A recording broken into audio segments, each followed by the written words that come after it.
Adivinen cuál es el país que produce más petróleo en el mundo. ¿Arabia Saudita? ¿Irak? ¿Irán? Ninguno de los anteriores. Con 13 millones de barriles al día, el mayor productor es Estados Unidos.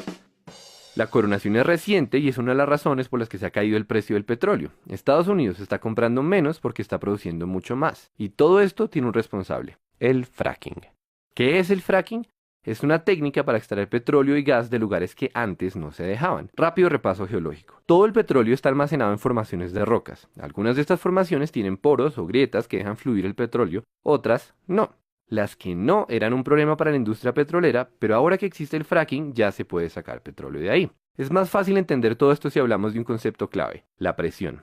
El petróleo es un fluido subterráneo que tiene que soportar millones de toneladas de tierra. Cuando nosotros taladramos hasta esa profundidad es como si estuviéramos destapando una gaseosa agitada. Así también el petróleo quiere salir por la tubería hasta la superficie porque la presión lo empuja. Pero todo esto depende de que exista un camino a la tubería. O sea, que las formaciones de rocas que almacenan petróleo tengan poros o grietas y que estén conectados. Si no hay conexión con la tubería es inútil porque la mayoría del petróleo se queda atrapada.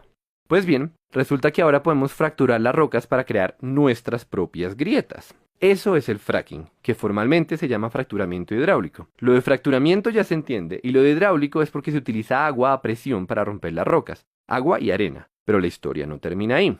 Para llegar a donde está el petróleo hay que perforar más o menos 2 kilómetros para abajo y otros 3 kilómetros de lado. Eso quiere decir que la tubería es demasiado larga y hay un montón de fricción, o sea que el agua que se inyecta pierde potencia a medida que avanza. La solución técnica de este problema es mezclar el agua y la arena con químicos que lubrican la tubería y así se combate la fricción que le quita poder al chorro. Pero ese cóctel es una para el medio ambiente y por eso el fracking es tan polémico.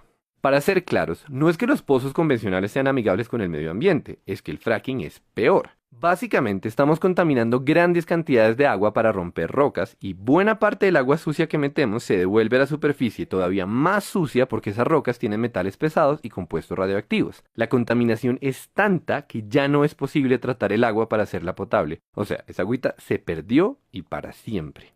Entonces, ¿qué se hace con el agua sucia? Lo usual es que la entierren muy profundo, el equivalente industrial a meter mugre debajo de la alfombra, pero hay un problema, o más bien varios. Resulta que en el subsuelo existen reservas de agua potable y si el agua sucia del fracking llega a mezclarse con ellas, tenemos un desastre ecológico tremendo. Por supuesto, la industria petrolera y los que ponen las normas toman un montón de precauciones para que no ocurra esto. Por ejemplo, los pozos tienen un revestimiento de cemento y tuberías adicionales con el objetivo de evitar que el agua contaminada se filtre hacia otros lados. La pregunta es si estas medidas son suficientes y esa pregunta es particularmente relevante en Colombia teniendo en cuenta que las normas se basan en estudios que fueron hechos en Estados Unidos y acá la geología es diferente y poco estudiada. Mientras que en Estados Unidos las reservas de aguas subterráneas no pasan los 400 metros de profundidad, en Colombia ya extraemos agua potable a 1500 metros. Esa diferencia hace más asustadores dos de los tres problemas que tiene el fracking. Problema número 1. Las grietas causadas por esta técnica recorren el subsuelo de forma impredecible. Eso quiere decir que corremos el riesgo de conectar los yacimientos de petróleo y el agua contaminada con otras fuentes de agua. Problema número 2. El casing, o sea, la capa de protección para la tubería, solo llega hasta cierta profundidad, es decir, que el agua contaminada se puede filtrar por debajo. Y, problema número 3, el casing es una solución temporal. No se sabe qué pasa después de muchos años de desgaste en la estructura, y ya existen varios ejemplos de pozos en los que se comienza a filtrar el agua sucia.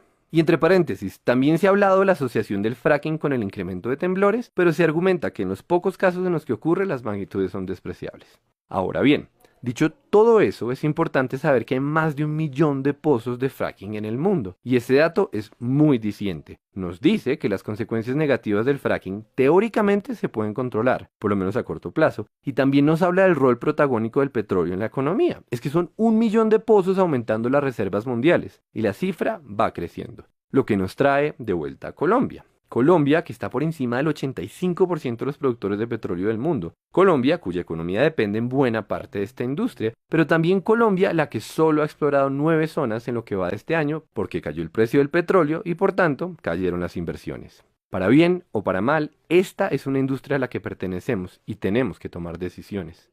Es claramente un problema de costo-beneficio. ¿Vale la pena asumir el riesgo de que se debilite el sector petrolero? O, dicho al revés, ¿será que vale la pena asumir los riesgos del fracking? La respuesta no es fácil y no queremos decir que la tenemos, pero conviene aclarar una última cosa. Como el fracking es mucho más costoso y como el precio del barril está tan bajito y como la industria petrolera en Colombia está alicaída, se está hablando de incentivos tributarios para el fracking. O sea, el país recibiría menos plata usando esta técnica que usando la tradicional. Entonces, de nuevo, ¿vale la pena?